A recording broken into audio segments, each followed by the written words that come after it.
Welcome back to the Immortal Pillars DLC for Age of Mythology Retold. We've got a little bit of an early access here to show you these brand new Chinese major gods that are going to be available starting March 4th for everybody else. So just a day or two away depending when I've uploaded this, or maybe it's right now. But we've got a very fun show match going on here. It is going to be Forgotten Empire's very own Hagrit playing as the OG civilization, right? We've got Thor out here. And he's going to be putting this to test against one of our newest civilizations. Boit, or maybe Boit's biggest fan, but I'm pretty sure it's Boit, is going to be playing today as Nuwa, one of our brand new civilizations. Now, you see him immediately putting his Quafu out here on the wood. Now, if you're not familiar with this big guy, the Chinese have two types of gatherers. They've got the Quafu, which is good at wood, gold, and building. Also have some not so bad military capabilities. And then also they've got these peasants, which are cheaper. They cost 40 food, and you're gonna more likely put them on food or and such. Now, saying like, what's going on here? The house just spawned in for free?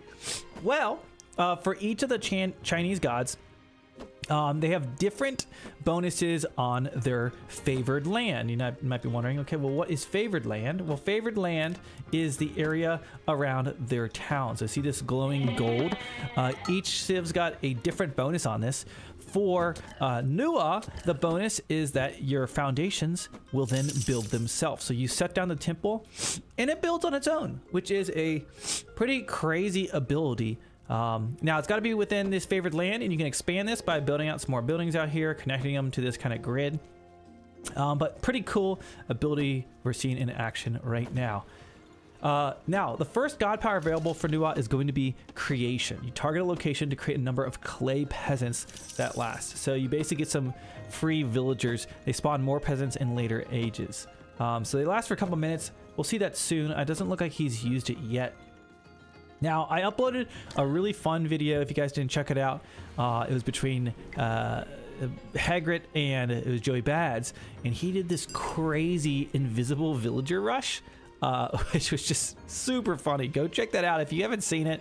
I'm very excited to see some of the new cheese strategies that might be coming out here with the Immortal Pillars. Now, boy, oh boy.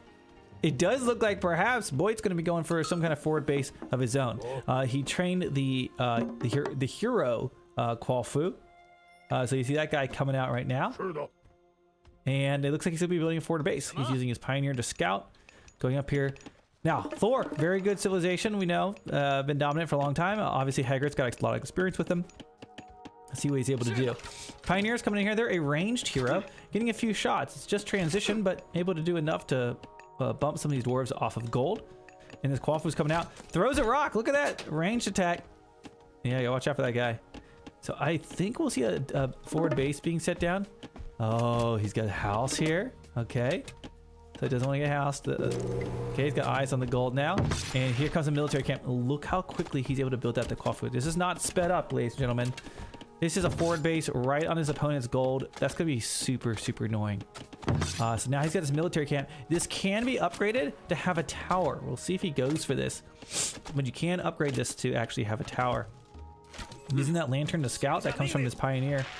Boit might have all of this figured out already. Now he does have the Vanish available. He did use the same age up we saw in that last matchup against Hagrit.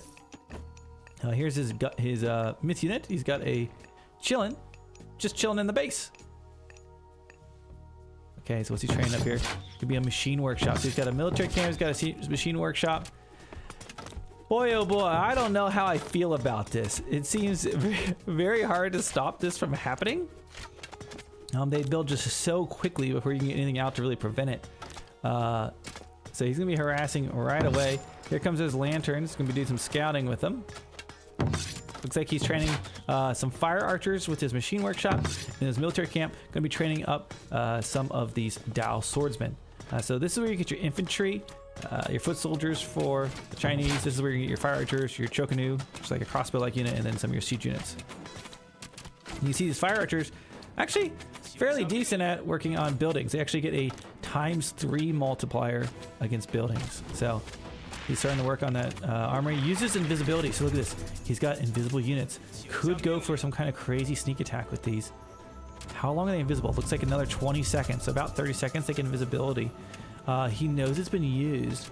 Right now, I'm not sure if he's going to take advantage of this. Let's see. He's going to go for maybe a raid on a few of these. He does not see them. These guys are invisible right now. He might catch these guys off guard on the longhouse. Okay, we see the chillin' running in, going for a raid. I mean, this is seems to be the tail we've seen recently, just these forward base rushes. Really doesn't get a whole lot with that invisibility. I was hoping maybe to get some villager pickups there, but doing a really good job keeping Hagrit pinned down in his base. Playing super, super aggressive. Also building a wall segment on the west side of his Kofu. Also setting down another military camp. Oh my gosh. Boy, just delivered an absolute smackdown in this game up against Hagrid.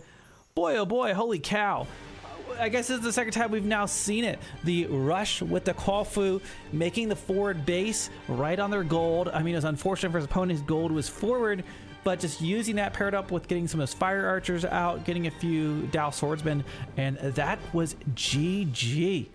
Guys, what do you think about this brand new civilization? Seems really, really strong. Of course, it's really early.